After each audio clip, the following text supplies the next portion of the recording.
Ibu, bapak, saudari, saudara, rekan-rekan muda, dan adik-adik sekalian dimanapun kalian berada, bertemu kembali dengan saya Romo Tino SSCC di dalam catatan pesiarah.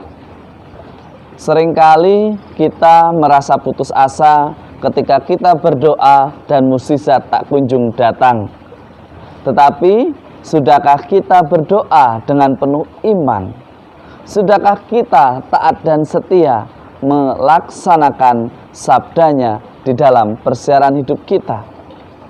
Tentu semua orang mengalami ketakutan ketika ada dan berada di antara penyakit yang menular.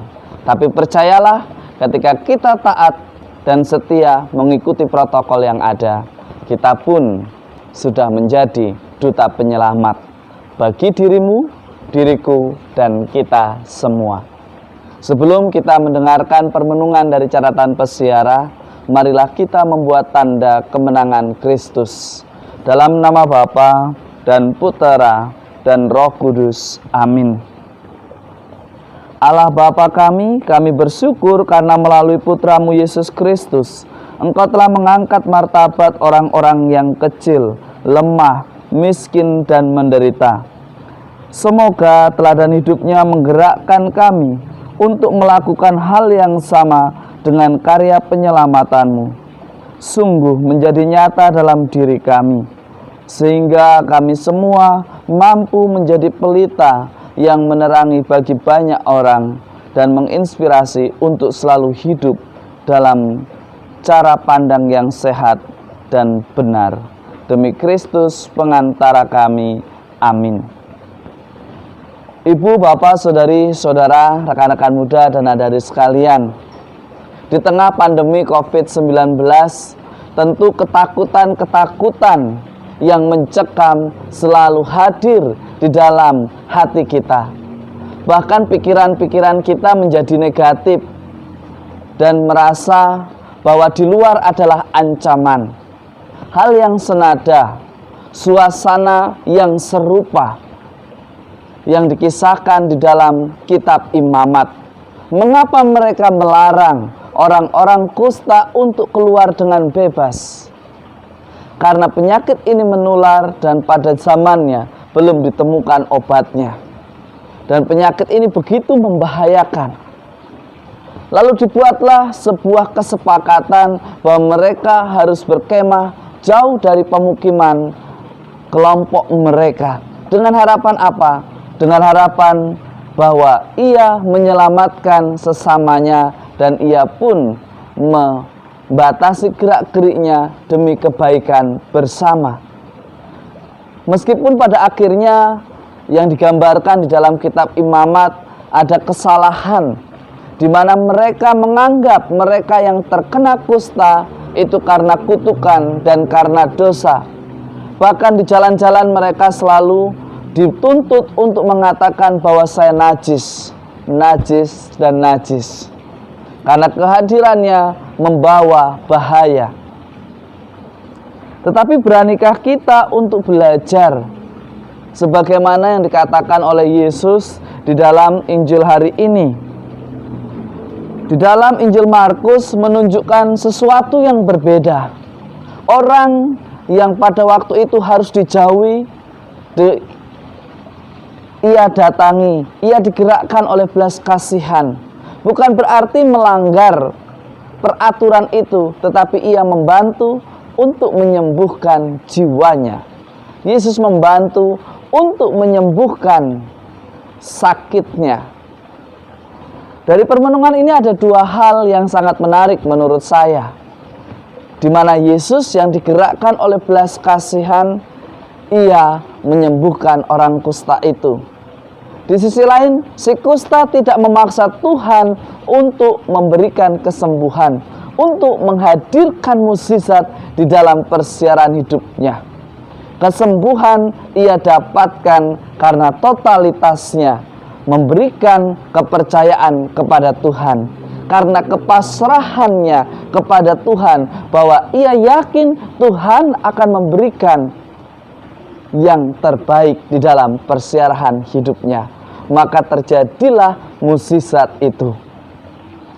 Mungkin betul bahwa kusta, bahwa COVID-19 membuat kita terasing, membuat kita harus melakukan isolasi mandiri. Jangan berpikir bahwa tetanggamu, masyarakatmu, negaramu, atau komunitasmu mau menghukum engkau. Tidak. Isolasi mandiri tujuannya ialah untuk menyelamatkan banyak orang.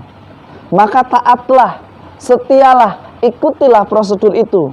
Jangan takut, Tuhan menyapa kita melalui orang-orang yang mengantar makanan, melalui orang-orang yang menjamin hidup kita selama kita melakukan isolasi mandiri di rumah.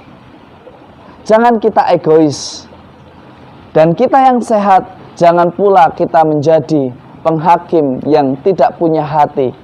Mari kita belajar dari pribadi Yesus yang digerakkan oleh belas kasihan membagi apa yang ia miliki.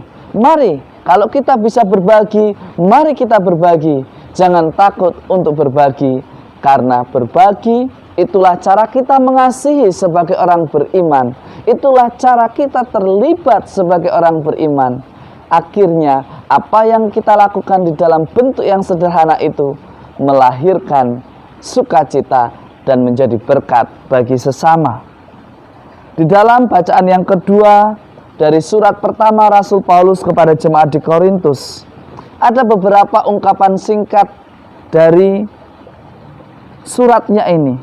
Paulus menutup pembicaraannya yang panjang lebar mengenai hubungan kebebasan, hak asasi, kewajiban dan tuntutan. Seringkali kita berbicara mengenai hak atau HAM, hak asasi manusia, tetapi kita lupa untuk memenuhi kewajiban kita sebagai pribadi manusia. Ingat, ketika kita menuntut hak, kita harus ingat sesama kita pun memiliki hak yang sama. Kita harus berpikir, apakah perbuatan kita membahayakan sesama kita atau tidak?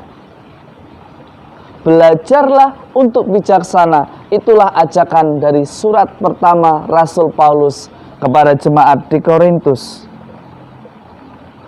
Cita-cita orang ialah menjadi bebas. Benar. Ia bebas menghayati apa yang ia imani. Ia bebas menghayati apa yang ia lakukan. Benar.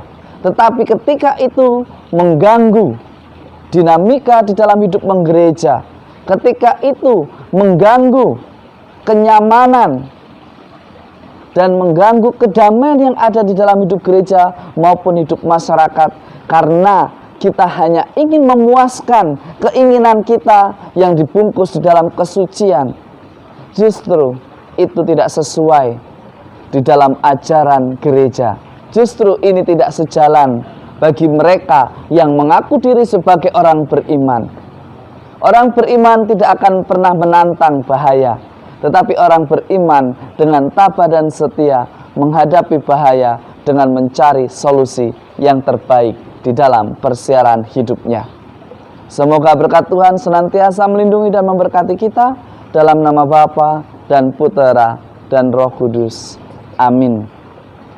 Ibu, bapak, saudari, saudara, rekan-rekan muda, dan adik-adik sekalian, mungkin ketika kita mendengar isolasi mandiri, kita langsung menjadi stres, moral kita jatuh. Tetapi percayalah bahwa di dalam iman, di dalam doa, dan di dalam sapaan Tuhan yang menyapa kita melalui orang-orang yang menjamin hidup kita, yang mengantar makanan kepada kita, Tuhan kita tidak tinggal diam. Tuhan akan menjaga mereka yang taat, mereka yang setia, mereka yang mau berubah, dan mereka yang mau sembuh. Percayalah, ketika kita membawa Tuhan di dalam hidup kita, mukjizat terjadi. Jika engkau mau, yakinlah bahwa kita semua akan tahir atas kebaikan Tuhan. Selamat hari Minggu, tetap patuhi protokol kesehatan, dan selamat merayakan Valentine. Tuhan memberkati. Amin.